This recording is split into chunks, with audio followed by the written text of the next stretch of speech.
dan kita akan bahas sahabat Nabi yang ke-72 ya, Thabit bin Qais ya.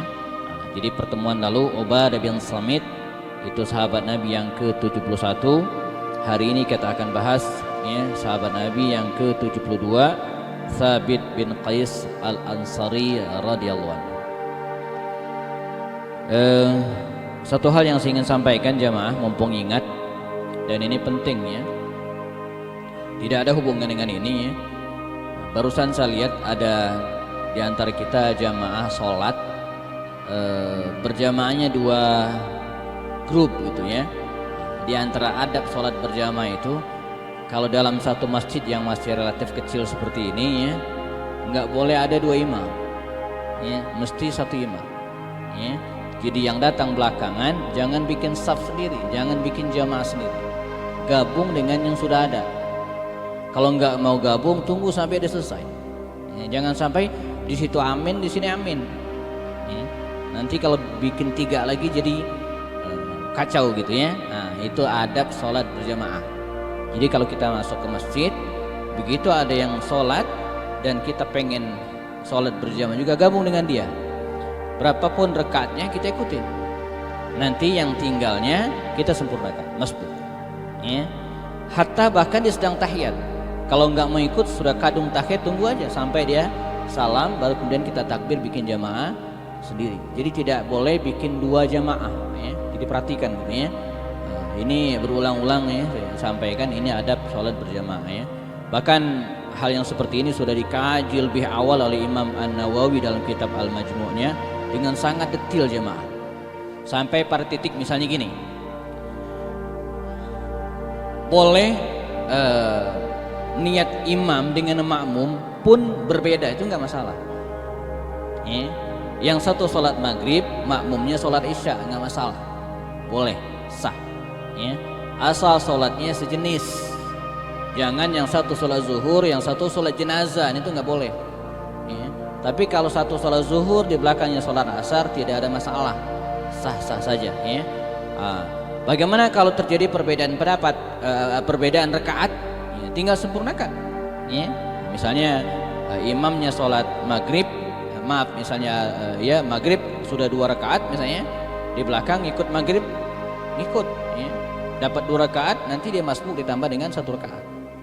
Bahkan bisa jadi kasus seperti ini, contoh misalnya ya, bagaimana kalau imamnya misalnya dia sholatnya sholat maghrib ya, 3 rakaat, ini contoh, sementara makmumnya mengqashar sholat isya 2 rakaat, mungkin gak terjadi? Mungkin ya. Nih sholatnya 3 rakaat maghrib, sementara saya musafir misalnya, musafir sudah di belakang tadi sholat maghrib ya, sudah selesai maghrib, saya tinggal isya 2 rakaat. Tapi jamaah yang ada mereka baru sholat maghrib, belum sholat isya ya, berarti kita tetap harus ngikut, tidak boleh bikin sendiri, ngikut. Bagaimana menyelesaikannya? Imam An-Nawawi punya solusi, kata beliau bagaimana? Hendaklah diikut ya sampai 2 rakaat. Begitu 2 rakaat dia duduk tahiyat akhir gitu ya, tahiyat akhir ya, jangan salam dulu ya, tunggu imam dan jamaah yang lain menyelesaikan rakaat yang ketiga. Begitu selesai ya, sama-sama duduk, begitu imam salam baru dia salam. Nah, saking pentingnya kita ngikut dia berjamaah. Nah, ini juga karena itu sholat berjamaah itu jemaah miniatur dari hidup berjamaah bagi kaum muslim. Ya, jadi pentingnya kita hidup berjamaah itu tercerminkan dari kita sholat berjamaah. Ya, rapatkan saf gitu kan, bagaimana kita harus saling dekat gitu ya, jaga kekompakan ya, hormati imam, jangan ada yang mendahului imam gitu ya, menyimak imam ya, ngikutin. Ini adalah miniatur dari kehidupan kita berjamaah ya. Nah baik, Thabit bin Qais sahabat Nabi yang ke-72, ini sahabat Nabi yang luar biasa jamaah, mungkin butuh 2 kali pertemuan ya membahas sahabat Nabi ini, karena kita seperti talk show di televisi, ada durasi waktunya gitu ya. Begitu azan isya nanti ya, kita harus off ya, selesai, beres nggak beres harus diselesaikan ya. Thabit bin Qais Al-Ansari radhiyallahu anhu dijuluki oleh para ulama ya dengan khatibun nabi ya, khatib an-nabi. Ada yang disebut dengan syairun nabi ya, penyair Rasulullah ya, Hasan bin Thabit ya, kalau Hasan bin Thabit itu penyair Rasulullah ya, tapi kalau Thabit bin Qais ini dijuluki dengan khatib an-nabi. Nah, mengapa dia disebut dengan khatibun nabi, juru bicaranya Rasulullah? Ada dua peristiwa jamaah, kita akan bahas ya, mengapa beliau ini dijuluki dengan khatibun nabi ya. Paling tidak ada dua peristiwa besar yang melatari kejadian tersebut sehingga dia dijuluki dengan khatib Rasulullah SAW ya, atau khatibun nabi SAW. Nah, sebelum kita jelaskan kedua peristiwa tersebut ya, kita mulai dari manaqibnya ya, sekilas mengenal sekilas siapakah Thabit bin Qais ini.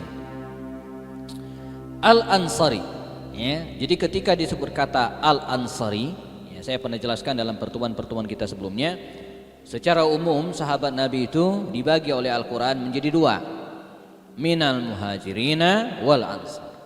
Dalam surat At-Taubah 100 Allah mengatakan was-sabiqunal awwaluna minal muhajirin wal ansar. Nah, jadi sahabat Nabi itu secara umum terpecah menjadi dua, muhajirin yang hijrah dari Makkah dan sekitarnya, wal ansar ya, mereka yang menetap di Madinah menyambut kehadiran Rasulullah maka dan para sahabat, maka mereka disebut dengan ansar ya. Ini artinya apa? Penolong ya, penolong bagi orang-orang yang hijrah. Jadi ansar dan muhajirin itu mestinya saling tolong Pak, bukan saling cekal ya, bukan saling menghalangi, tapi saling tolong menolong. Jadi kita ada GP Ansor, ada pemuda hijrah. Ini belum kompak gitu ya. Yang satu ada pemuda hijrah ya, grupnya Ustadz dan teman-temannya, dan ada lagi GP Ansor yang merupakan cabang dari Nahdlatul Ulama yang kita ketahui bersama ya. Jadi mestinya kompak, di mana mereka saling mendukung ya, saling memberikan bantuan dan dipuji oleh Allah Subhanahu wa taala dalam banyak ayat Al-Qur'an. Misalnya surat Al-Hasyr ya, yang saya bacakan di awal tadi. Allah memberikan kriteria ya, atau karakter ya, orang Ansor itu dengan karakter yang sangat luar biasa ya. Kata Allah dalam surat Al-Hasyr ayat 8 ayat 9 ya, walladzina tabawwa'u ad-dar wal imana min qablihim ya, orang-orang yang tinggal menetap di rumah mereka di Madinah itu ya, atau kalangan Ansor ini punya 3 karakter ya. Jadi Ansor ini punya 3 karakter dalam surat Al-Hasyr. Pertama apa? Yuhibbuna man hajaru ilaihim ya, mencintai orang-orang yang hijrah ke mereka.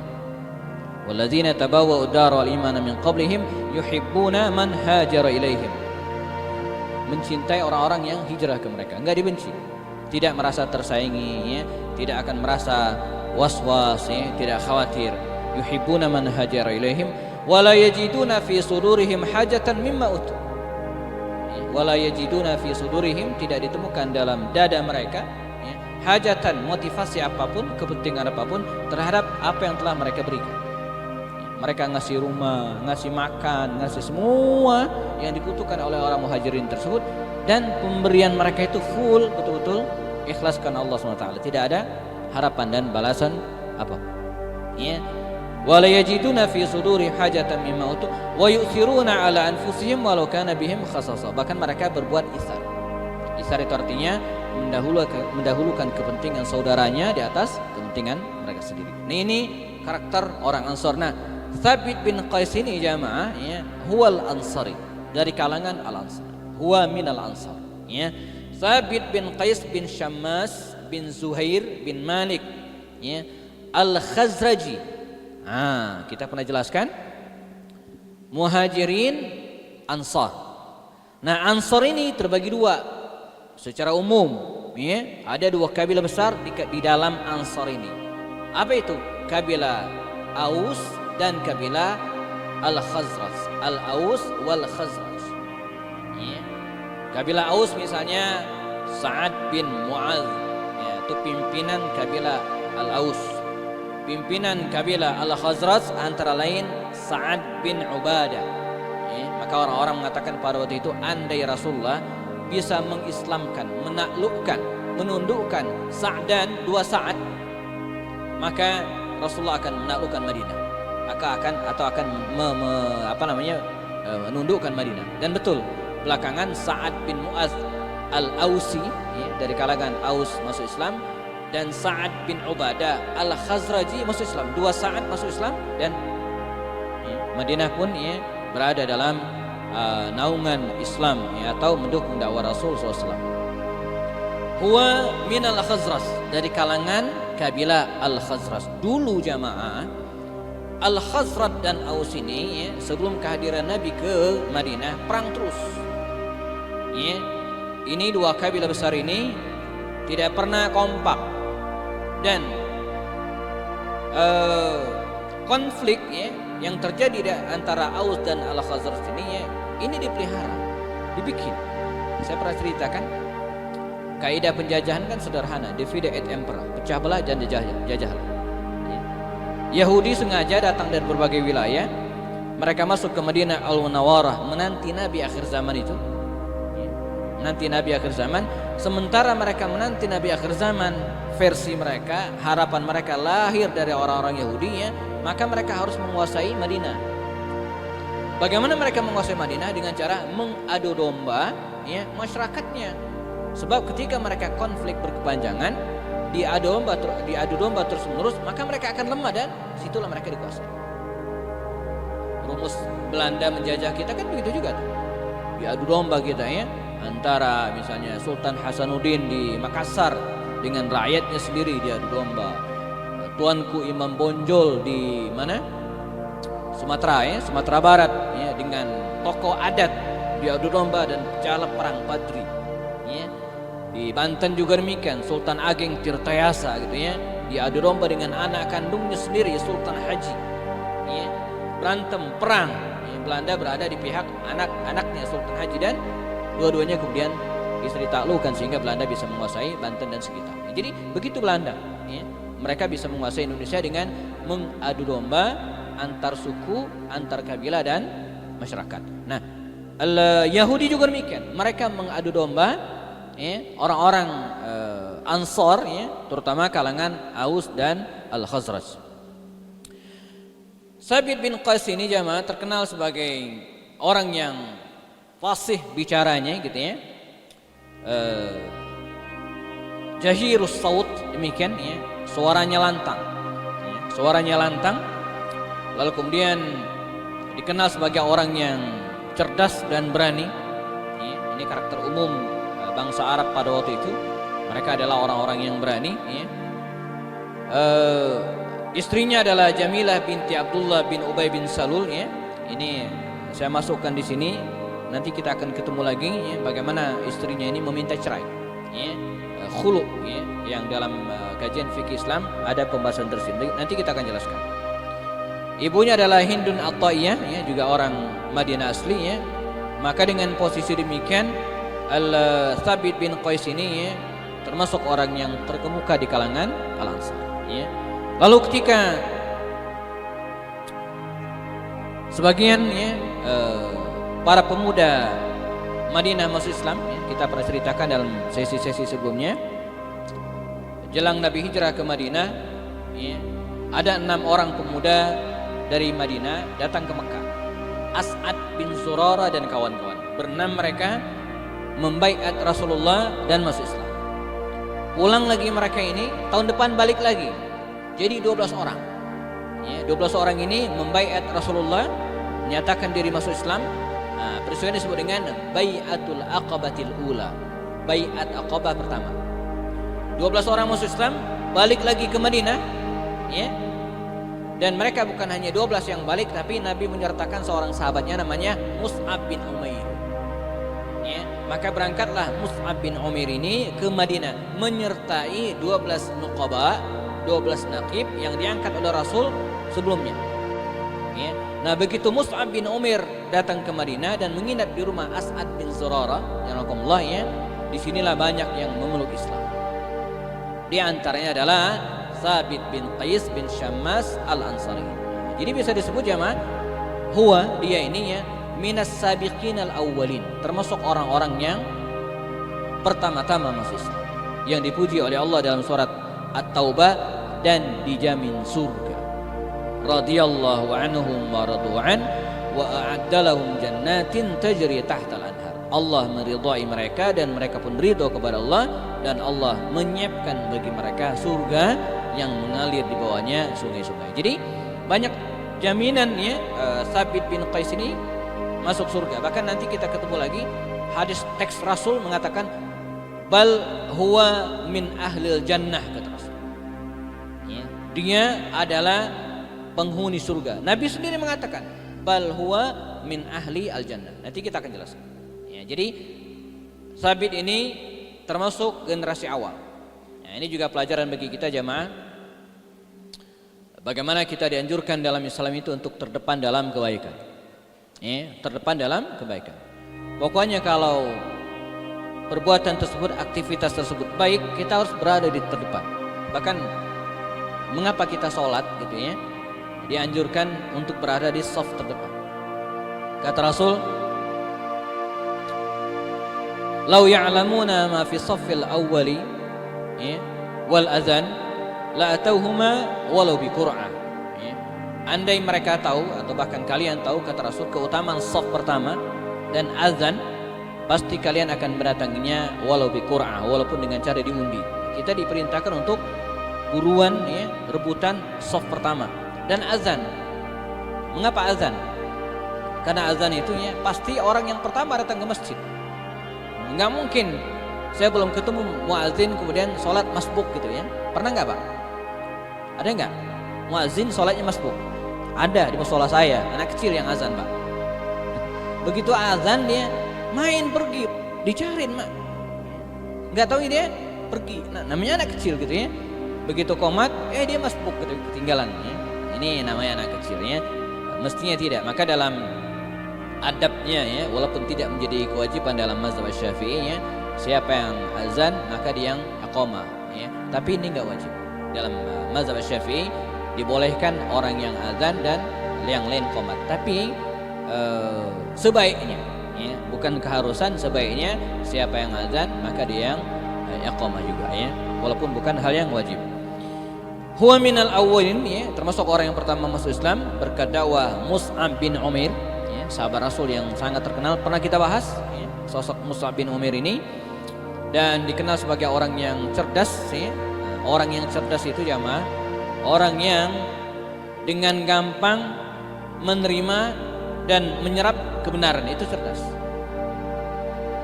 Sebaliknya ya, orang yang bodoh, orang yang dungu adalah orang-orang yang tidak bisa mencerna kebenaran, tidak mengambil kebenaran itu. Makanya Abu Jahal itu Abu Jahal, bapak dungu, bapak bodoh gitu kan. Mengapa? Dia bukan tidak cerdas otaknya, Pak. Dia cerdas. Bahkan di zaman jahiliyah dia dipanggil dengan siapa? Abul Hakam, bapak yang bijaksana. Nama asli kan Amr bin Hisham. Ya, tapi karena menjadi tempat orang bertanya dan seterusnya, ya, terkenal dengan kecerdasan otak yang luar biasa, maka dipanggil dengan Abul Hakam. Tapi oleh Rasul dipanggil dengan Abu Jahal, ya Aba Jahal. Ya, karena tidak bisa mencerna kebenaran Islam. Bahkan seorang budak sekalipun yang tidak sekolah sama sekalipun ya bisa mencerna kebenaran Islam. Seperti Bilal bin Rabah, Khabbab bin Ar, dan sahabat-sahabat Nabi yang lainnya ya. Nah, dia ini cerdas. Ya, jadi orang yang cerdas itu adalah orang yang bisa menangkap dengan cepat kebenaran, langsung diambil, gitu ya. Baik. Nah ini mengapa disebut dengan jubir Rasulullah? Dia masuk Islam, ya. Dia masuk Islam di Madinah Al-Munawwarah sebelum Nabi hijrah. Ya. Jadi sebelum Nabi hijrah ke Madinah dia sudah masuk Islam bersama dengan puluhan ya, para sahabat pada waktu itu. Nah, ketika Nabi hijrah ke Madinah Al-Munawwarah dan disambut dengan senang hati dan gembira ria oleh penduduk Madinah, ya, maka Sabit bin Qais pada waktu itu ya, sedang bersama dengan kaumnya, bergerombol dengan orang-orang dekatnya, dengan kerabatnya, dan ketika itu Nabi datang. Begitu Nabi datang, ya, kata Sabit bin Qais ini, "Ya Rasulullah, wahai Rasulullah, ya, namna'uka kama namna'u ya au anfusana wa auladana. Demikian kira-kira kata Tsabit bin Qais ini. Wahai Rasulullah, ya, kami akan melindungimu sebagaimana kami melindungi diri kami dan keluarga kami. Jadi ya Rasulullah, ahlan bika, selamat datang, welcome, ta'al, kemari ya. Kami bersumpah setia akan melindungi Anda sebagaimana kami melindungi diri kami sendiri dan kami melindungi keluarga kami sendiri. Ya, kata Rasul. Lalu apa yang kami dapatkan? Apa yang kami dapatkan? Wa malana, kami dapat apa, kata dia? Ya, kata Rasulullah ya, lakal jannah, engkau mendapatkan surga. Maka dikisahkan jemaah yang lain juga menggerubuti dan menanyakan hal serupa ya, dan dijawab oleh Rasul, lakal jannah, lakal dan lakumul jannah, kata Rasul, bagi kalian surga. Bahkan beberapa ulama misalnya mengatakan ya, semua sahabat Nabi yang mengerumuni Rasulullah dan kemudian bertanya kepada Rasulullah, kami dapat apa? Nabi mengatakan lakal jannah, lakal jannah, lakal jannah. Ya, mereka adalah orang-orang yang dijamin surga oleh Allah Subhanahu wa taala. Ya, maka sejak saat itu kemudian ya, dia disebut dengan khatibu Rasulillah atau khatibun Nabi, juru bicaranya Nabi. Karena dialah yang pertama kali berani bertanya kepada Rasul dan kemudian mengatakan, kami dapat apa? Kami mendukungmu, kami melindungimu, terus kami dapat apa? Maka orang-orang menyebutnya dengan khatibu an-Nabi, khatib Rasulullah atau juru bicara Rasul sallallahu alaihi wasallam. Kisah yang kedua juga demikian ya, yang menunjukkan bahwa dia adalah juru bicaranya Rasulullah. Suatu ketika setelah Fathu Makkah jemaah, jadi Tsabit ini ya ikut semua peperangan di masa Rasul ba'da Badar. Setelah perang Badar diikut semua, Uhud, lalu kemudian ikut Khandaq ya, lalu kemudian Hudaybiyah, perang Khaybar, semua perang besar yang terjadi di masa Nabi dia tidak pernah absen. Nah, ini juga cermin bagi kita ya, tidak pernah absen dalam hal kebaikan. Nah, setelah terjadinya Fathu Makkah tahun ke-8 Hijriah ya, Makkah dikuasai oleh kaum muslimin dan sejak saat itulah kemudian ya, orang-orang pun berbondong-bondong memeluk Islam yang diabadikan oleh Allah Subhanahu wa taala dalam surat Al-Fath. Idza jaa nasrullahi wal fath wa ra'aitan nasa yadkhuluna fi dinillahi afwaja. Ya.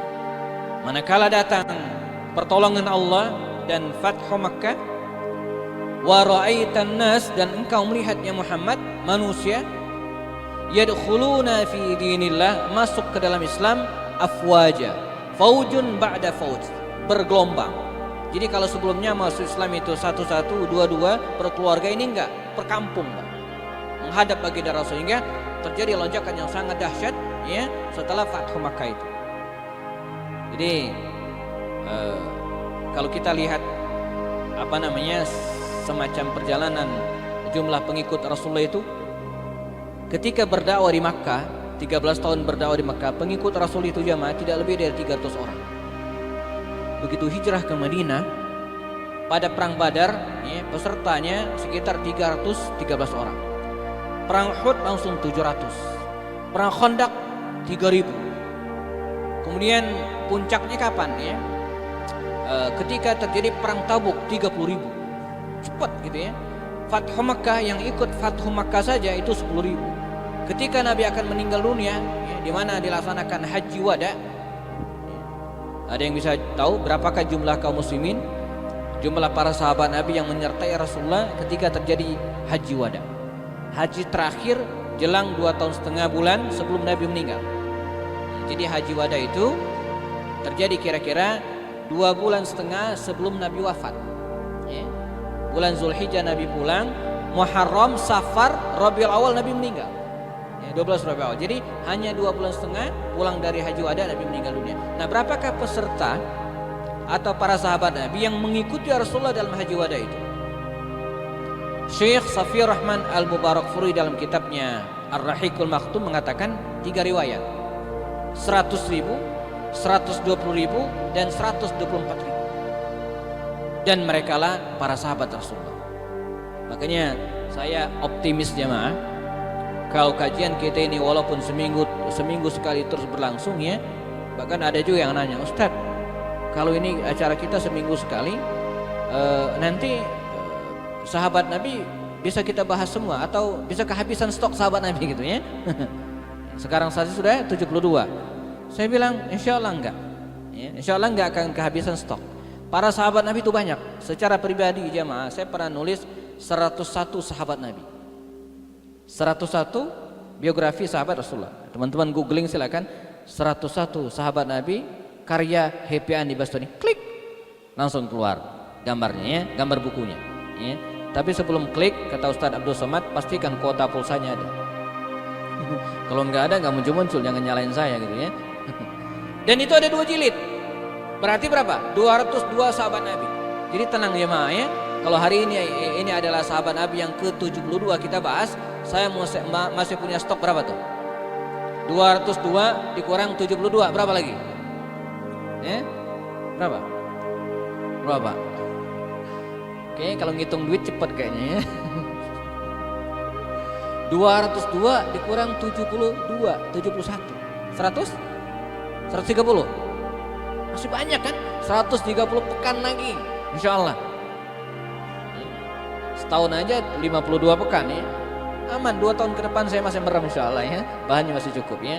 Kalau kurang saya rujuk ke kitab Syiar A'lamin Nubala karangan Imam Az-Zahabi ya, yang menulisnya hampir 4.000 sahabat Rasulullah. Ayo. Jadi insya Allah aman, 4.000 pekan ke depan aman insya Allah ya. Berapa tahun tuh ya? Bahkan kalau kita mau kulik-kulikin lagi, sahabat Nabi ikut dalam haji wada itu 124.000 pekan. Kita masih hidup nggak? Ini menunjukkan betapa kita jemaah ya, itu sangat kaya dengan literatur, sangat kaya dengan thaqafah, dengan wawasan ya. Dan bahkan satu orang sahabat Nabi belum tentu tuntas kita tuntaskan sekaligus ya. Ustadz Khalid ya, Wasalame itu ya, biasa menuntaskan satu orang sahabat Nabi itu 2 jam. 2 jam satu orang sahabat Nabi. Kalau saya kan setengah jam nih mepet. Kadang nggak cukup jadi 2 atau 3 kali pertemuan nih. Baik, Sabit bin Qais ini ya, begitu orang-orang berbondong-bondong datang ya, memeluk Islam, ada delegasi utusan dari Tamim, kabilah Tamimi. Dia datang menghadap Rasulullah SAW dan ingin dialog. Ya, menunjukkan tentang kewibawaan mereka dari kabilah mereka terhormat khususnya ya. Mereka ingin berdialog dengan Rasulullah SAW dengan kemuliaan mereka. Maka Nabi segera memanggil Sabit bin Qais. Aina Sabit, kata Rasul, mana Sabit bin Qais? Dipanggillah Sabit bin Qais. Ya, kata Rasul, silakan Anda hadapi mereka. Maka dengan sangat tenang Sabit bin Qais jemaah ya, berdialog dengan mereka, menyampaikan tentang kebenaran Islam, kelebihan para sahabat Nabi khususnya, sampai akhirnya utusan delegasi tersebut tidak bisa berkutik dan akhirnya mereka semuanya memeluk Islam. Ya, jadi karena itu jemaah kita perlu juga keterampilan seperti ini. Makanya saya menggagas kurikulum pendidikan ya di yayasan saya.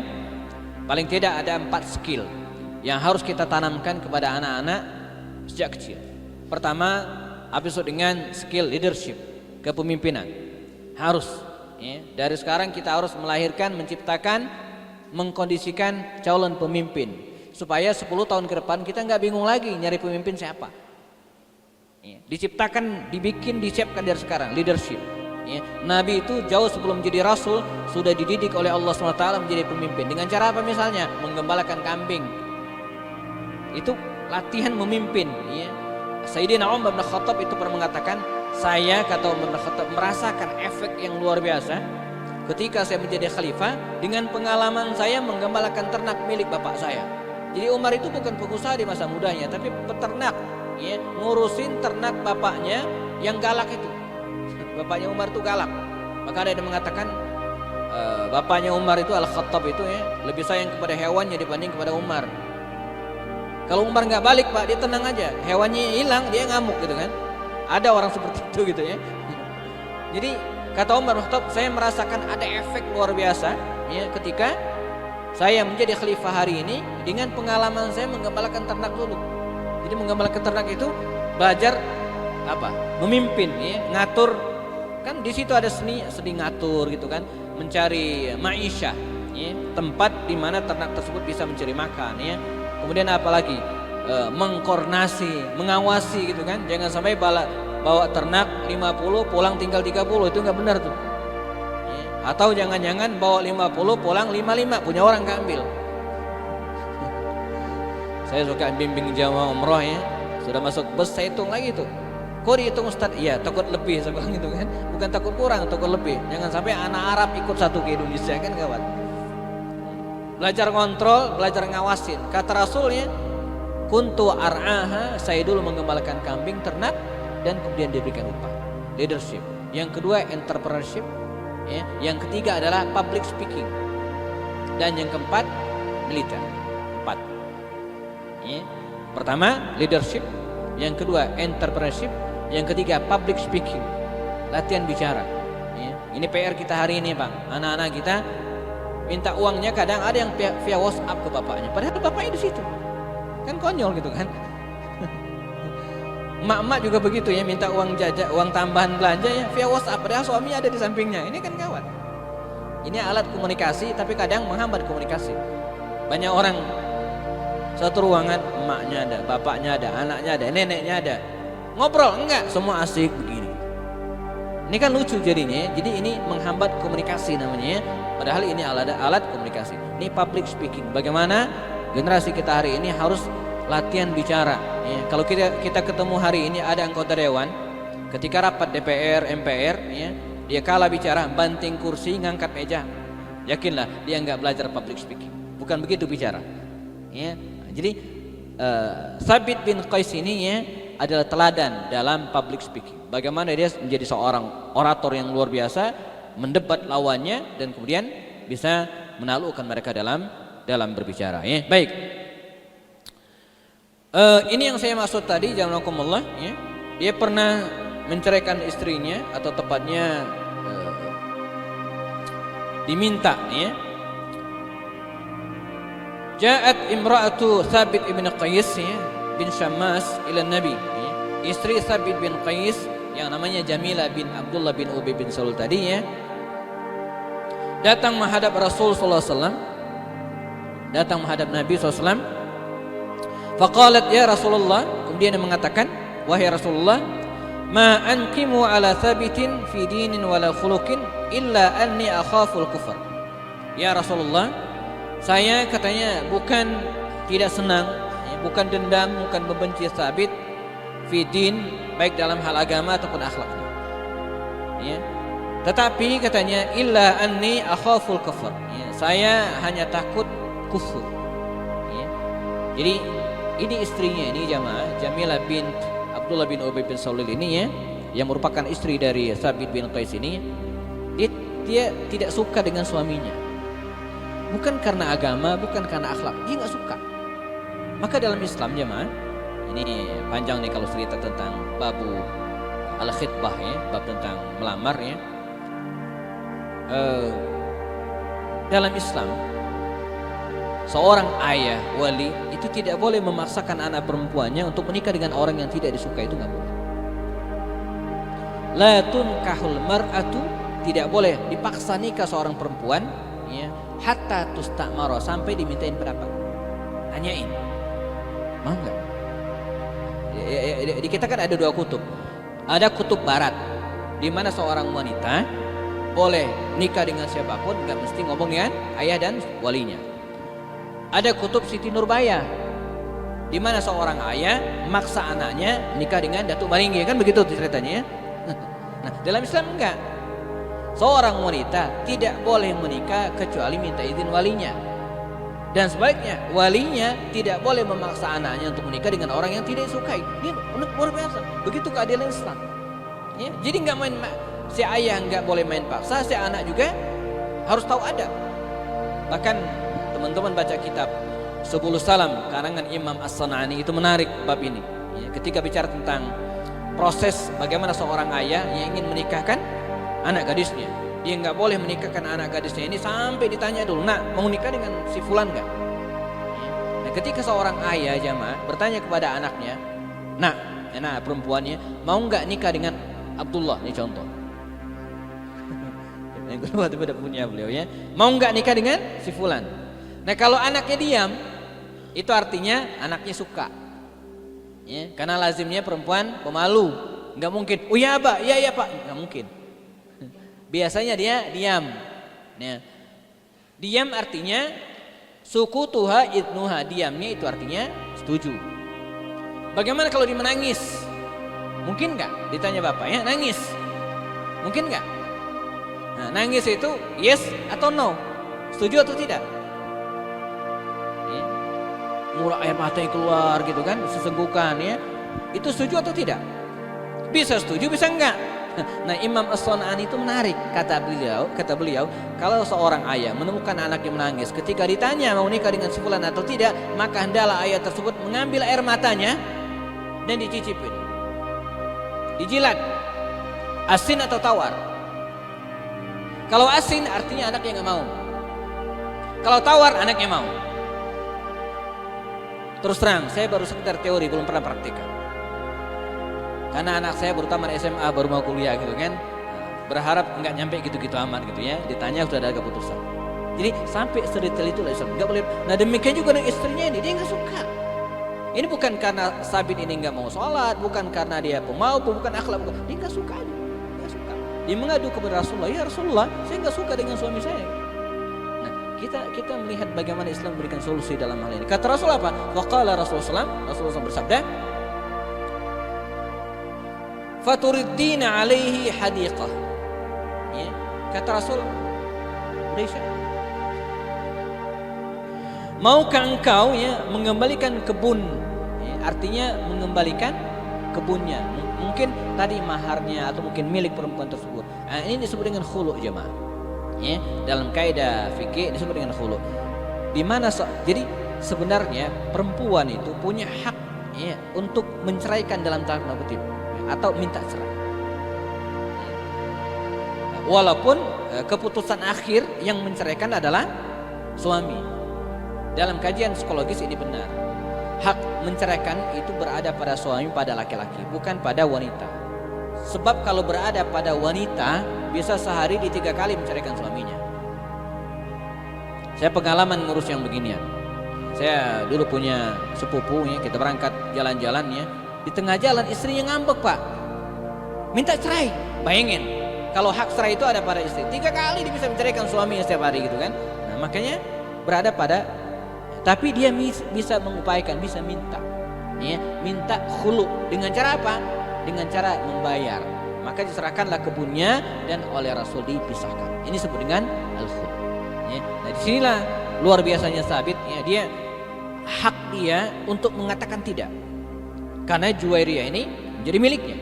Tapi tidak ya, dia membolehkan dan mempersilahkan Juwairiyah bintil Haris ini untuk ketemu Rasulullah SAW. Itu ceritanya sangat dramatis gitu ya.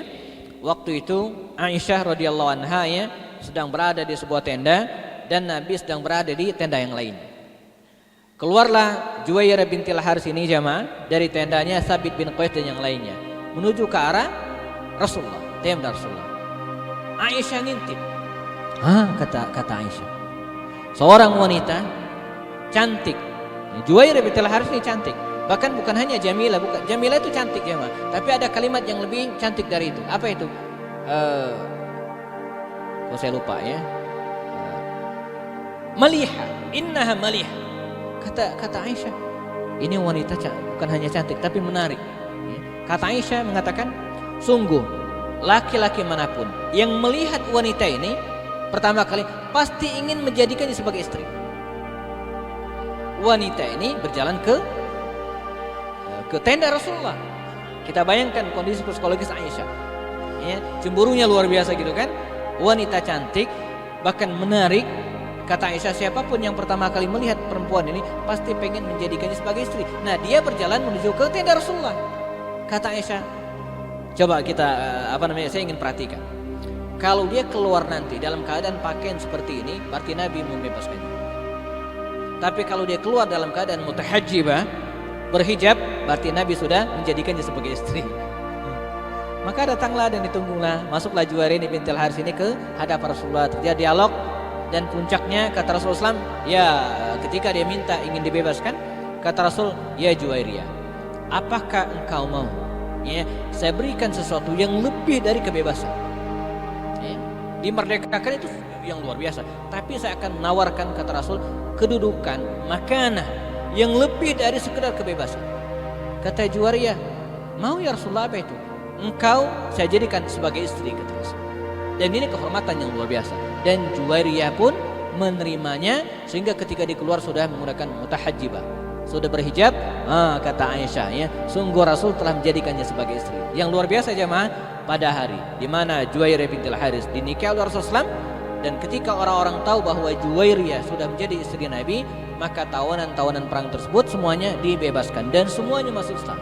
Maka kata Aisyah, tidak ada hari yang lebih berkah dibanding dengan hari pernikahan Rasulullah dengan Juwairiyah, karena pada hari itu lebih dari 100 orang masuk Islam setelah Nabi menikah dengan Juwairiyah bintul Haris. Ya, baik. Setelah Nabi meninggal dunia, jarakumullah, ya, dia tetap hidup dan kemudian tetap berjuang. Ya, kita selesaikan sampai di sini karena sebentar lagi Isya, ya. Dan pada masa pemerintahan Abu Bakar Siddiq, ya, dari sekian banyak kendala yang dihadapi oleh beliau, ya, adalah nabi palsu. Ya, munculnya nabi-nabi palsu. Yang paling berbahaya adalah Musailamah al-Kadzdzab. Ya, sebagaimana kita fahami, maka Abu Bakar Siddiq segera membentuk pasukan besar dipimpin oleh panglima perang tak terkalahkan Khalid bin Walid, dan berangkatlah pasukan ini menyerang Musailamah al-Kadzdzab di sebuah tempat namanya Yamamah. Maka perang ini disebut dengan Ma'rakatul Yamamah. Ya, dikalahkan Musailamah, masuk ke dalam benteng Hadikatul Maut, ya, dan Thabit bin Qais pun ikut serta dalam peristiwa tersebut. Ya, ketika dia sedang berperang, dia melihat para sahabat Nabi berperang dengan kurang semangat. Kata dia apa? Bukan begini cara Nabi berperang.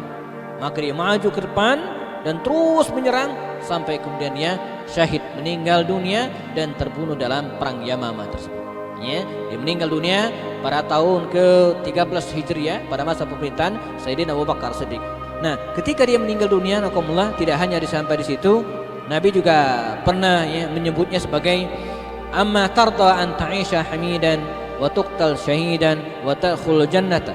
Ya, katanya, ya Thabit, apakah engkau mau menjadi orang yang ta'ishu hamidan, orang yang hidup mulia, wa tuqtal syahidan, mati syahid, mati dalam keadaan syahid, wa tadkhulul jannah, dan masuk ke dalam surga. Faqalat bala raditu ya Rasulullah. Ya Rasulullah, saya ridha. Fa qutila Thabit, ya, Thabit terbunuh yaumal Yamamah syahidan, dalam keadaan syahid, sanat 12 fi ayami Abu Bakar Siddiq, pada akhir tahun ke-12 menjelang tahun ke-13 Hijriah, ya. Maka dia pun meninggal dunia, nakumullah, dan para ulama sepakat berdasarkan hadis-hadis yang lain, dia termasuk orang yang dijamin surga, ya. Dalam hadis yang panjang riwayat Imam Tirmizi, ya, dari Abu Hurairah mengatakan, Nabi menyebutnya dengan ni'mar rajulu Thabit ibn Qais ibn Syammas. Sebaik-baik laki-laki adalah Thabit bin Qais bin Syammas. Sebagai penutup, ya, ketika dia meninggal dunia, nakumullah, dan beberapa waktu setelah dia wafat, ya, ada seorang laki-laki bermimpi. Ya, dia bermimpi didatangi oleh Thabit bin Qais ini. Thabit sudah meninggal, wafat. Ya, dalam mimpinya itu Thabit bin Qais berkata, kata dia apa? Ketika saya syahid di perang Yamamah, ya, lewatlah dekatku seorang muslim, lalu kemudian dia mengambil baju besiku. Ya, rumahnya jauh, dia menyebutkan nama tempat rumah orang tersebut, ya, dan orang tersebut memiliki kuda, ya, yang kepalanya mendongak ke atas seakan-akan tertarik tali kekangnya. Ya, baju besi itu disimpan, ditutupi di sebuah periuk besar yang ditutupi pelana unta. Pergilah kepada Khalid bin Walid, minta kepadanya untuk mengirim orang mengambil benda tersebut, baju besi tersebut. Jika kamu tiba di Madinah menghadap Khalifah Abu Bakar Siddiq, katakan kepadanya aku punya utang sekian-sekian dan agar dia membayarnya. Jadi laki-laki ini bermimpi didatangi oleh Thabit bin Qais bin Syammas ini Al-Ansari, dan mengatakan dia punya baju besi yang berada di fulan, tempatnya ini ditutupi pelana sesunnya, detail sekali. Maka datanglah dia kepada Khalid bin Walid, panglima perang. Khalid segera mengutus seseorang, ya, untuk menunaikan wasiat tersebut dan mendatangi rumah orang yang dusun dan betul-betul ada persis seperti dalam mimpinya. Selain itu juga ya, mereka mendatangi Abu Bakar Siddiq dan menyebutkan utangnya lalu dibayarkan oleh Abu Bakar Siddiq radhiyallahu anhu. Nah inilah bisa disebut satu-satunya manusia ya, yang wasiatnya itu dijalankan wasiatnya ketika sudah meninggal dunia. Kan begini, perpindahan harta dari seseorang ke orang lain ya, itu kan macam-macam. Pertama ada disebut dengan warisan ya, warisan dari yang meninggal diberikan kepada ahli waris. Tidak semua orang dapat warisan, hanya ahli waris saja. Syaratnya apa? Syaratnya orang yang ngasih uang ataupun harta warisan itu sudah meninggal. Kita suka keliru, anak-anak kumpul semua. Kenapa? Babe udah tua nih, bapak udah tua, bapak mau bagi-bagi warisan. Itu bukan bagi warisan namanya. Bagi-bagi waris itu kapan? Kalau orang udah meninggal. Kalau belum meninggal itu bukan warisan namanya. Itu namanya hadiah. Dan nggak mesti aturan warisan. Di mana anak laki-laki dapat 2 kali lipat, anak perempuan nggak mesti. Namanya hadiah. Jadi kalau ada seorang kakek udah tua, punya banyak tanah gitu kan, banyak lahan, dibagi-bagi ke anak cucunya, tidak mesti sesuai dengan hitungan ahli waris. Mengapa? Itu bukan warisan, itu namanya hadiah. Saya ingat ada anekdot ya, ada seorang orang Betawi, Pak. Betawi kan biasanya banyak warisan tanah, dikumpulin anak cucu. Anak-anak, cucu-cucu, kayaknya kakek udah tidak lama lagi akan meninggal. Ya, akan meninggal. Nah, ini tanah ini untuk si fulan, yang di sini untuk si fulan. Selesai semua. Satu pesan kakek. Satu pesan kakek. Apa itu? Tanah ya, yang ada di samping rumah kita ini, kalau nanti saya meninggal dunia, jangan dijual. Jangan dijual. Kenapa kakek jangan dijual? Karena itu punya orang, katanya kan. Jadi kakeknya ternyata bercanda juga gitu ya. Rumah atau tanah yang samping rumah kita ini jangan dijual katanya. Kenapa kakek jangan dijual? Itu punya orang katanya. Jadi bukan punya kakek gitu ya. Nah, jadi syarat warisan itu meninggal. Yang kedua hadiah masih hidup. Nah, yang ketiga wasiat. Wasiat itu adalah diucapkan oleh orang yang masih hidup. Kalau saya meninggal dunia, maka rumah ini milik si fulan. Begitu meninggal langsung. Itu disebut dengan wasiat. Nah, ini aneh sendiri. Wasiat dia ketika orang yang udah mati ya, dan dalam mimpi. Nah, jadi bisa disebut dia adalah satu-satunya gitu ya yang diketahui dalam sejarah dan memberikan wasiat kapan? Ketika dia sudah meninggal dunia ya, ketika sudah wafat dan masuk dalam mimpi. Nah, ini kisah tentang Sabit bin Qais Al-Ansari, jazakumullah, seorang sahabat Nabi yang dijamin masuk surga ya, dengan lapis-lapis dalil ya. Khusus untuk dirinya sendiri, ni'mar rajulu, sebaik-baik laki-laki adalah Sabit bin Qais. Lalu kemudian Nabi juga mengatakan bal huwa min ahlil jannah ya. Lalu kemudian diikut juga perjanjian Hudaybiyah di mana seluruh pesertanya adalah penghuni surga ya. Karena itu para ulama sepakat Sabit bin Qais ini min ahli al jannah. Ini ya yang bisa disampaikan pada kesempatan kali ini dan semoga bermanfaat ya. Sudah masuk waktu Isya? Dikit lagi? 1 menit lagi ya. Baik. Ada pertanyaan jemaah? 1 pertanyaan kalau ada. Kalau tidak ada kita cukupkan ya. Kita siap-siap melaksanakan sholat Isya secara berjamaah karena sekitar 1 menit kurang lagi akan masuk waktu Isya. Ada pertanyaan? Tidak ada ya. Baik. Kalau tidak ada kita cukupkan dan kajian hari ini ya dan sebelumnya juga direkord oleh teman-teman Kalam TV dan juga medianya Masjid Alumni ya.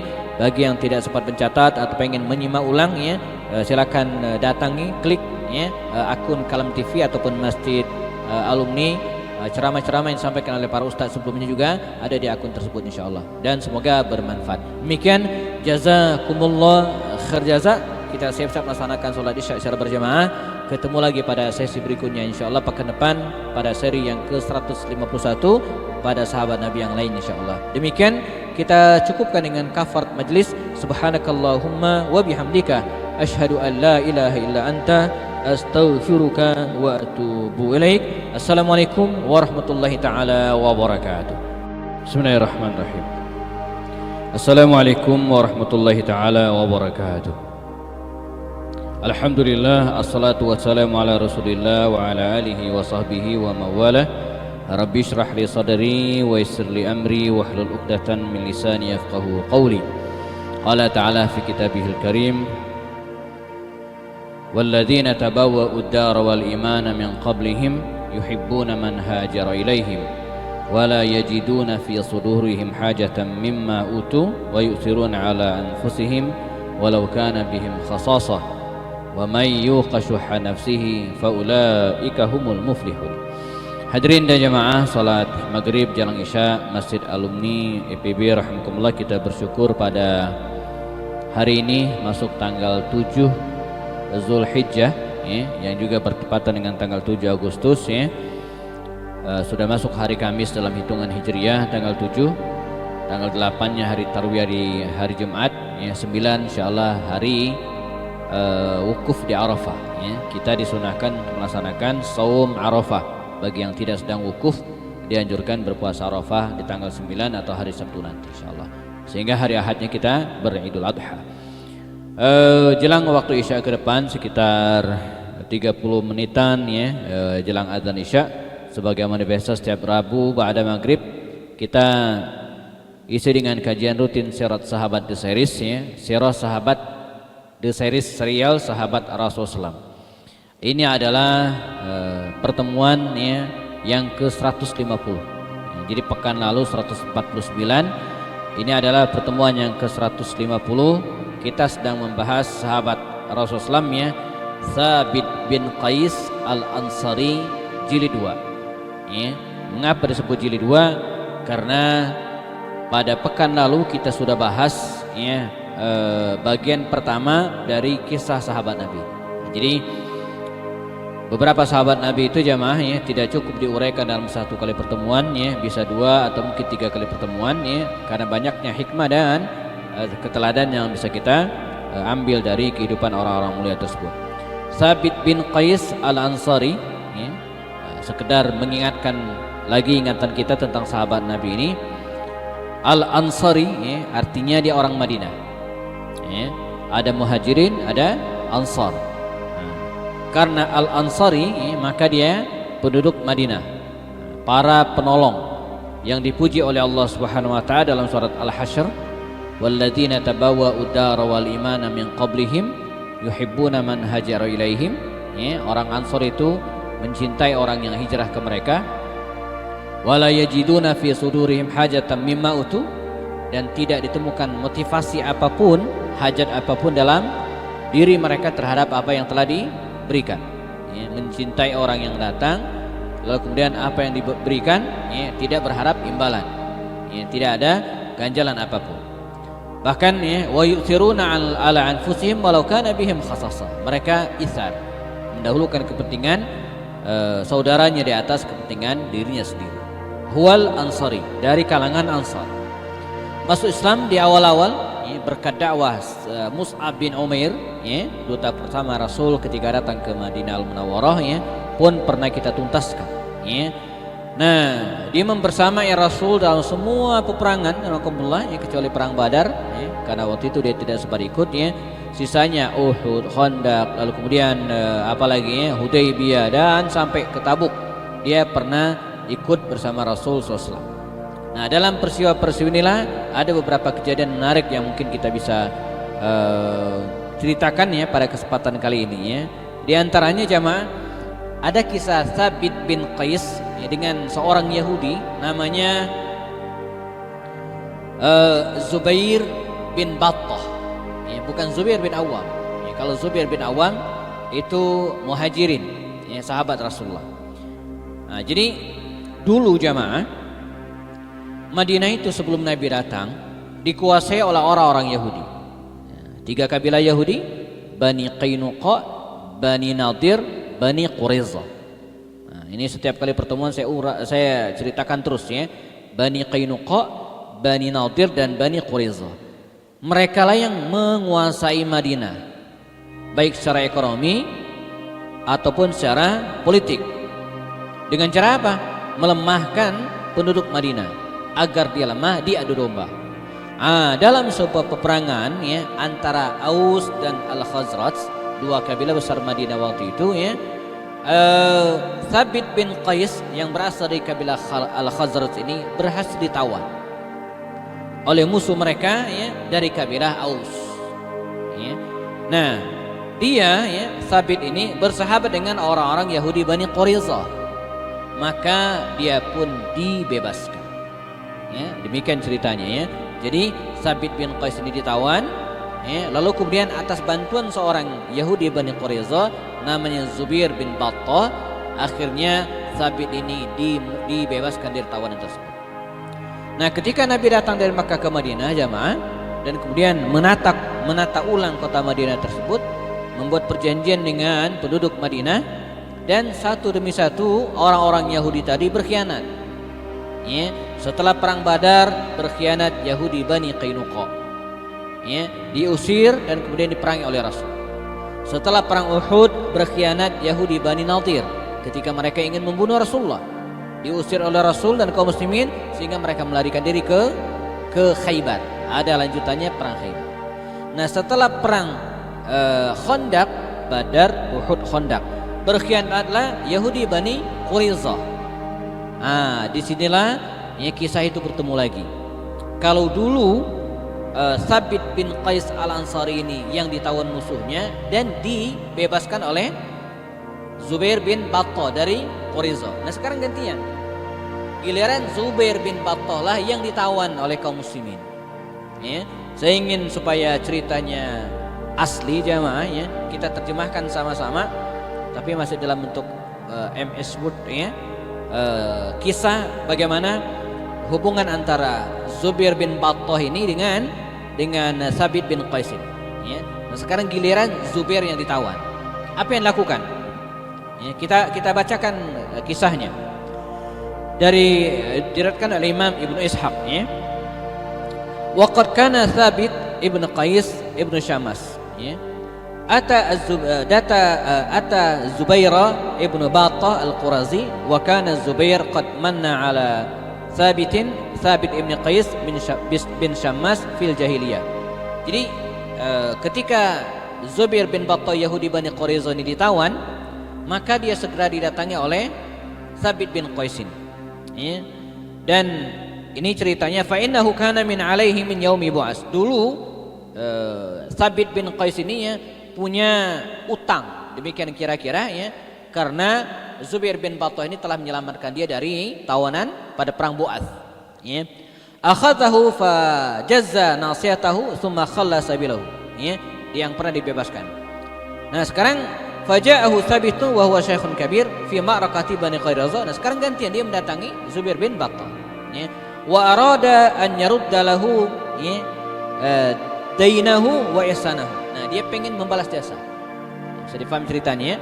Jadi dulu Zubair bin Battah ini yang membebaskan Thabit. Nah, sekarang Thabit yang gantian. Ya, makanya ini juga bagian dari akhlak seorang muslim jemaah. Apa itu? Tidak pernah melupakan bantuan yang pernah diberikan orang lain kepada dirinya. Membalas. Dengan apa? Yang terbaik juga. Maka dalam surat Ar-Rahman Allah mengingatkan kepada kita, hal jazaul ihsani illal ihsan. Ya, tidak ada balasan kebaikan itu kecuali dengan kebaikan juga. Jadi kalau kita pernah dibantu oleh orang lain, mungkin waktu itu kita tidak bisa langsung membantunya, tapi ingat, catat, suatu saat ya mungkin kita bisa membalas bantuan tersebut. Ya, ini disebut dengan akhlak ya seorang muslim. Dia tidak pernah melupakan bantuan yang pernah diberikan orang lain. Dan sebaliknya juga jemaah, ketika kita membantu orang lain, ya, kita jangan berharap dia membalas bantuan kita. Ya, jangan berharap dia membalas bantuan kita, karena bisa jadi kita dibantu oleh orang lain. Ini rumus ya, ketika kita berbuat ihsan kepada orang lain. Karenanya berbuatlah baik, berbuatlah ihsan kepada siapapun, dan jangan pernah mengharapkan imbalan dari orang tersebut, karena bisa jadi imbalan itu datang dari orang lain. Saya ingat, saya nggak tahu pernah ceritakan atau belum, ketika saya pesantren dulu teman-teman sekalian ya, ada seorang ibu yang sangat baik kepada kami. Kami anak-anak asrama tingkat SMA waktu itu di Lampung ya, Bandar Lampung ya. Setiap kali Sabtu atau Ahad ketika liburan kami keluar dari asrama dan selalu dipanggil oleh ibu ini. ibu yang punya rumah di samping asrama kami. Dipanggil, anak-anak kemari. Dia apain Pak?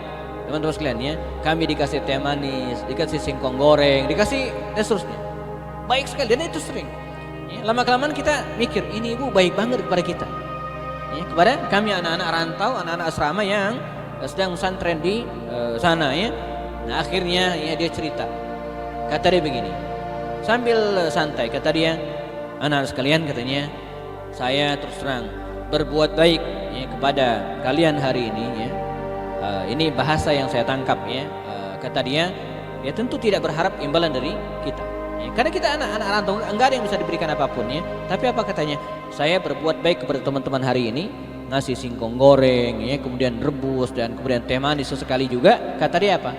Karena saya berharap anak saya yang ada di Jogja dan sedang kuliah diperlakukan sama. Dia nggak berharap bantuan dari kita, tapi dia berharap justru anak Jogja ya, yang sedang kuliah merantau juga diperlakukan oleh orang lain sebagaimana dia melakukan kita. Nah, jadi intinya apa? Kita jangan pernah ya melupakan jasa baik orang lain apapun. Mungkin pernah bantuan ide, bantuan koneksi, bantuan kerja dan seterusnya, kita jangan melupakan. Nah, Thabit bin Qais ini dia tidak melupakan hal itu. Maka dia mendatangi Zubair bin Battah dan kemudian apa katanya? Kita langsung saja ya. Faqala ya Aba Abdurrahman, hal ta'rifuni? Ya.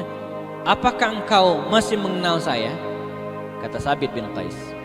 Kata dia, qala wa hal yajhalu misli mislaka? Ya, apakah saya mungkin ya akan melupakan orang sepertimu? Demikian kira-kira.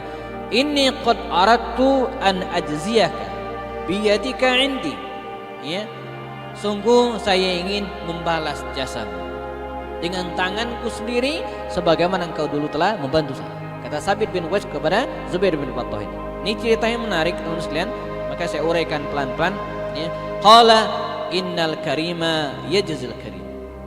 Ya, jadi orang yang baik itu ya akan dibalas dengan oleh orang yang baik juga. Summa ata Thabitun ibnu Qaisin Rasulullah SAW. Lalu kemudian Thabit bin Qais ini sahabat Nabi ini ya, atan Nabi mendatangi Nabi SAW ya, faqala dan kemudian mengatakan, ya Rasulullah, kata Thabit bin Qais, wahai Rasulullah, innahu qad kanat li Zubair alayya min. Ya, wahai Rasulullah, ya, Zubair ini dulu ya kira-kira telah memberikan bantuan atau jasa kepadaku dan saya tidak mungkin melupakannya, kata Thabit bin Qais. Wa qad ahbabtu an ajziyahu biha. Dan saya suka mau membalas jasa tersebut yang telah diberikan kepadaku dulu ya. Fahabli damahu ya, maka bebaskanlah darahnya, artinya lepaskanlah dia, jangan dipotong, jangan dihukum ya. Waktu itu hukumannya adalah penggal kepala ya. Hukuman bagi orang-orang Yahudi Bani Quraisyah yang berkhianat itu diputuskan ya untuk dipenggal kepalanya oleh Sa'ad bin Mu'adz waktu itu. Kata Thabit bin Qais, fahabli damahu, berikan kepada saya darahnya, artinya bebaskanlah dia ya. Faqala Rasul, kemudian Rasul bersabda, Rasulullah, huwalaka, ambil. Demikian baiknya Rasulullah gitu kan, huwalaka, ambil silakan ya. Fa'atahu ya, kemudian dia mendatangi Zubair lagi. Faqala inna Rasulullah sallallahu alaihi wasallam qad wahabali damaka. Sungguhnya Rasulullah SAW telah memberikan darahmu kepadaku, artinya engkau berada dalam kekuasaanku dan bebaskan ya. Fahuwa laka ya. Qala syekhun kabirun la ahla lahu wala walad. Kata dia, saya ini orang tua, enggak punya anak, enggak punya saudara, sebab anak-anak dan saudara saya ditawan Muhammad Rasulullah ya. Jadi fama yasna'u bil haya, untuk apa sih hidup katanya kan. Jadi kalau cuma saya yang dibebasin doang gitu kan, untuk apa sih hidup? Maksudnya apa? Dia pengen anak-anak dan keluarganya yang ditawan kaum muslimin pun dibebaskan. Maka faqala fa'ata Thabitun, maka Thabit mendatangi Rasulullah SAW kembali. Faqala bi abi anta wa ummi ya Rasulullah, habli imra'atahu wa waladu. Ya Rasulullah, bebaskan istrinya dan anak-anaknya, keluarganya. Maka kata Rasulullah apa?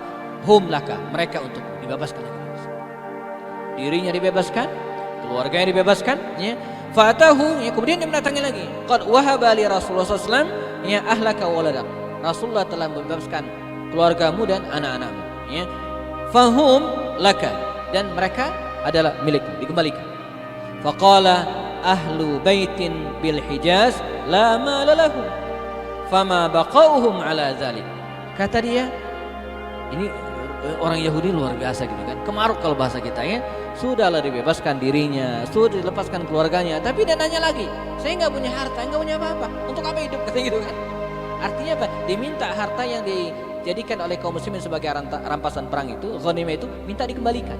Ya, maka dikisahkan lagi, fa'ata Sabitun Rasulullah, Nabi dia mendatangi Rasul lagi, Sabit ini ya, faqala ya Rasulullah ma lahu ya, ma lahu qala huwa laka, hartanya Rasulullah, kata Sabit. Rasul diberikan lagi, huwa laka. Maka dia datangkan lagi, saya percepat saja. Qad a'tani Rasul sallam, Rasul telah memberikan kepadaku ya, malaka hartamu, fa huwa laka, sekarang ambil lagi. Jawabannya apa jamaah? Qala ay Sabit, wahai Sabit, ma fa'ala allazi ka'anna wajhu mir'ah siniyah yatara'a fiha azara'il hayy Ka'ab bin Asad. Kata dia begini kira-kira, saya terjemahkan bebas saja. Untuk apa seorang saya gitu kan, padahal dia sudah dibebaskan dirinya, sudah dilepaskan keluarganya, sudah diberikan hartanya ya. Untuk apa hidup kalau pimpinan kami ya, pimpinannya itu namanya Ka'ab bin Asad. Bagaimana dengan Ka'ab bin Asad, pimpinan kami? Kata Sabit bin Qais, qutil, sudah dibunuh. Kata dia, qala fama fa'ala sayyidul hadiri al-badi Huyai bin Akhtab. Lalu bagaimana dengan kabar Huyai bin Akhtab, pimpinan Yahudi Bani Nadir, kabilah mereka beda kabilah tapi orang Yahudi juga. Qala, kemudian Sabit mengatakan, udah terbunuh ya. Fama fa'ala muqaddimatuna idza syadatna wa hamiyatuna idza fararna Azzal ibn Sam'an. Dia mengatakan lagi, bagaimana kabar ya, orang yang telah orang terkemuka dari kami, orang yang suka membantu kami, orang yang melindungi kami jika kami pergi ya. Siapa namanya? Azzal bin Samuel. Azzal bin Samuel. Kata dia, sudah terbunuh juga ya. Ka'ab sudah terbunuh, Huyai sudah terbunuh, lalu kemudian Azzal bin Samuel sudah terbunuh ya. Kemudian kata lagi, fama fa'alal mujlisani, yakni Ka'ab bin Quraiza ya, wa Bani Amr bin Quraiza. Ini dua orang tokoh Bani Quraiza juga, Ka'ab dan Amr. Kata dia, sudah terbunuh juga ya. Fa anni as'aluka ya Sabit biyadi indak illa alhaqtani bil qaum. Ya, kata dia, wahai Sabit, kalau begitu, kalau semua pimpinan saya sudah terbunuh, kata dia apa? Ini, saya meminta kepadamu agar alhaqtani bil qaum, agar saya segera menyusul mereka. Jadi minta dibunuh juga gitu kan. Fa wallahi ma fil 'aishi ba'da haula'i min khair. Tidak ada kebaikan lagi ya, begitu saya hidup setelah saya meninggal. Kata Zubair bin Battah ini, fama ana bisabiri lillahi qatla dalwin nadihin biqadri maksudnya hatta alqa. Akhirnya alhamdulillah Sabit bin Qais ini alhamdulillah setelah disebutkan demikian ya, dan Zubair bin Battah ini mengatakan tidak ada gunanya saya hidup lagi, dikisahkan dalam kalimat ini, faqaddamahu Sabit, kemudian Sabit maju ila Zubair ya, ke arah Zubair bin Battah ini salin, bukan Zubair bin Awam, Zubair bin Battah, fa daraba unuqah, lalu kemudian memenggal leher ya. Falamma balagha Abu Bakar ya, kemudian ketika berita itu sampai kepada Abu Bakar Siddiq, qalahu alqa al-ahibba ya, yang dikatakan bahwa dia minta dibunuh agar bisa menyusul teman-temannya itu ya. Kata Abu Bakar Siddiq apa? Yalqahum wallahi fin nari jahannam khalidan fiha mukhalladan. Ya, kata Abu Bakar ya, dia telah menyusul teman-temannya tapi bukan di surga, tapi sama-sama di neraka. Ini kisah jamaah bagaimana karakter orang-orang Yahudi tersebut ya. Dia sudah dimerdekakan, sudah diberikan hartanya, keluarga anak-anaknya, tapi dia terus meminta dan akhirnya dieksekusi oleh sahabat Nabi ini, Sabit bin Qais al-Ansari. Ini kisah Sabit dengan Yahudi Quraiza. Kisah yang lainnya nakumullah ya. Sabit bin Qais ini termasuk orang yang suaranya tinggi ya, maka wajar kalau kemudian disebut dengan jubir Rasulullah, suaranya lantang ya. Sampai kemudian suatu saat turunlah firman Allah Subhanahu wa taala dalam surah Luqman, "Wala tusa'ir khaddaka lin-nas wa la tamshi fil ardi marahan innallaha la yuhibbu kulla mukhtalin fakhur." Ya, "Wala tusa'ir khaddaka lin-nas." Janganlah engkau palingkan wajahmu dari manusia. Nah, ini bicara adab jemaah. Ini nasihat Luqmanul Hakim kepada putranya. Di antaranya apa? Jangan memalingkan wajah dari orang-orang. Rasul itu teman sekalian, kalau dia salaman, jabat tangan ke orang, dia hadapi face to face. Kalau kita kan enggak, sambil megang ini lagi handphone. Ya, apalagi anak-anak, Nabi dihadapin, berhadapan. Jadi enggak boleh memalingkan wajah. Ketemu, assalamualaikum, enggak melengos, enggak. Nah, ini wala tusa'ir khaddaka linnas wala tamshi fil ardi marahan. Ya, janganlah berjalan di muka bumi dengan cara yang sombong. Jalan dengan cara sombong gimana, Pak? Ya, jadi membusungkan dada gitu kan. Nabi itu jamaah, kata Imam At-Tirmizi dalam kitabnya Syama'il Muhammadiyah, walaupun beliau Nabi itu jalan di tempat yang datar, tapi beliau seperti orang yang ya, menuruni tangga yang landai. Ya, saking tawadhu'nya, seperti orang menuruni tangga, padahal jalannya datar. Saking tawadhu'nya beliau dalam jalan. Kalau kita kan enggak, jalan di datar kayak nanjak gitu ya. Sebaliknya gitu ya. Jalannya datar tapi seperti orang yang naik tangga gitu. Ini kesombong namanya ya. Wala tamshi fil ardi marahan. Innallaha, sungguhnya Allah la yuhibbu kulla mukhtalin fakhur. Tidak suka orang-orang yang sombong dan banggakan diri. Nah, mendengarkan ayat ini, rahimakumullah, Qais ini gemetar ketakutan. Ya, gemetar ketakutan dan kemudian disampaikan hal itu. Mengapa? Karena dia ya, merasa suaranya tinggi.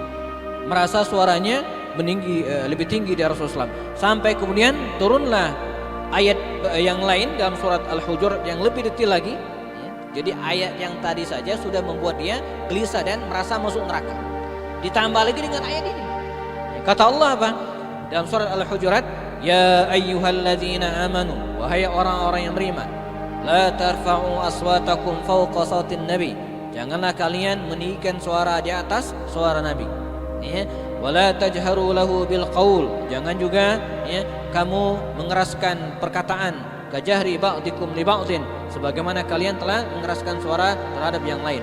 Antahbatu amalukum, supaya tidak hilang ya amal-amal kalian, wa antum la tashurun, sementara kalian tidak menyadari. Nah, ini juga adab terhadap Rasul. Kita tidak meninggikan suara ya, terhadap Rasulullah. Hari ini Nabi sudah meninggal di dunia, rahimakumullah ya. Dan di antara adab kita terhadap beliau terkait ayat inilah kita tidak sombong terhadap ya, perkataan-perkataan beliau. Jadi kalau ada orang yang membacakan hadis Rasul, kita menyimak, kita diam, dan itu bagian dari adab kita terhadap Rasul. Mendengar hal ini jamaah ditambah gemetar ketakutan. Ya, dia merasa selama ini suaranya lebih tinggi dari Rasulullah. Akhirnya jamaah dia selama beberapa hari dia tidak ke masjid, malu ketemu Rasulullah SAW dan takut luar biasa. Nabi itu jamaah, sunnahnya, adabnya, kalau kita jadi imam, salam ke kanan, salam ke kiri. Nah, setelah itu apa? Menghadap ke jamaah. Itu adabnya. Enggak wajib, enggak. Itu bagian dari adab. Jangan juga dibilang sunnah, enggak juga. Adab. Ya, adabnya, menghadap ke jamaah. Ya, Nabi itu begitu. Setelah salam, ya, menghadap ke jamaah. Sambil zikir. Kadang Nabi mengencangkan zikirnya. Nabi itu sesekali mengencangkan zikirnya, sesekali dilemahkan. Ya, jadi dalam zikir itu kita boleh sesekali dikencangkan untuk mengajari yang lain. Ya, makanya para sahabat Nabi tahu Nabi zikir apa, karena Nabi mengencangkan bacaannya, gitu ya. Walaupun tidak bersama-sama, ya, kecuali untuk pendidikan, itu dibolehkan. Nabi itu dia melihat, ya, memutar tubuhnya untuk apa? Memperhatikan para sahabatnya. Siapa yang tidak sholat berjamaah hari itu? Siapa yang tidak datang ke masjid hari itu? Ya. Riwayat mengatakan kalau sampai 2-3 kali dia melihat seorang sahabat Nabi absen, ditanyain, kemana si fulan? Kemana si fulan? Ini luar biasa jamaah ya. Jadi kalau kita berjamaah gitu kan, lihat ada teman kita sekian hari kok nggak ke masjid. Di rumah kita mungkin ada musola yang dekat rumah kita ya. Kita cek kemana si fulan? Kok nggak ada? Ya. 2 kali sholat berjamaah, 3 kali nggak hadir, tanyain kemana dia? Ya, jangan-jangan dia sakit, jangan kelamaan. Ya. Maka Rasul bertanya, di mana dia? Di mana Sabit? Ya. Kemudian ada seorang yang mendatanginya, ya, menjenguknya, kira-kira demikian, ya, dan kemudian Sabit mengatakan sambil menangis, saya adalah penghuni neraka karena selama ini saya meninggikan suara saya di atas suara Rasul SAW karena suaranya gede. Kemudian Rasul mengatakan SAW, ya, bal huwa min ahlil jannah, tidak, tetapi dia termasuk penghuni surga. Nah, karena itu ulama mengatakan Sabit bin Qais ini, ya, termasuk orang yang dijamin surga oleh Allah Subhanahu wa taala berdasarkan hadis tersebut. Kisah yang lainnya ini tak kalah menarik juga jamaah, ketika terjadi perang Bani Mustalik, ya, Rasulullah SAW, ya, berhasil menawan sekian banyak tawanan pada waktu itu, dan di antara tawan itu ada seorang wanita namanya Juwairiyah bintil Haris, ya. Ini putri bangsawan, suaminya juga tokoh terkemuka yang sudah terbunuh pada perang tersebut, ya. Dari sekian banyak tawanan perang itu, ya, ternyata Juwairiyah bintil Haris ini, ya, jatuh ke tangan Sabit bin Qais, ya, sebagai tawanan dan menjadi miliknya, budak. Waktu itu masih diperkenankan dan masih proses dalam penghapusan perbudakan. Begitu berada di tangan Sabit bin Qais ini, Juwairiyah bintil Haris ini mengatakan, ya Sabit, katanya kan, izinkan saya ketemu Rasulullah, saya ingin memerdekakan diri, bila perlu saya akan menebus diri saya, ya. Nah, disinilah luar biasanya Sabit, ya, dia hak ia untuk mengatakan tidak, karena Juwairiyah ini menjadi miliknya. Tapi tidak, ya, dia membolehkan dan mempersilahkan Juwairiyah bintil Haris ini untuk ketemu Rasulullah SAW. Itu ceritanya sangat dramatis gitu, ya. Waktu itu Aisyah radhiyallahu anha, ya, sedang berada di sebuah tenda dan Nabi sedang berada di tenda yang lain. Keluarlah Juwairiyah bintil Haris ini jamaah dari tendanya Sabit bin Qais dan yang lainnya menuju ke arah Rasulullah, tenda Rasulullah. Aisyah ngintip. Kata Aisyah, seorang wanita cantik, ya, Juwairiyah bintil Haris ini cantik. Bahkan bukan hanya Jamilah, bukan Jamilah itu cantik jemaah, tapi ada kalimat yang lebih cantik dari itu. Apa itu? Saya lupa, ya. Maliha, innaha maliha. Kata Aisyah, ini wanita bukan hanya cantik tapi menarik, ya. Kata Aisyah mengatakan, sungguh laki-laki manapun yang melihat wanita ini pertama kali pasti ingin menjadikannya sebagai istri.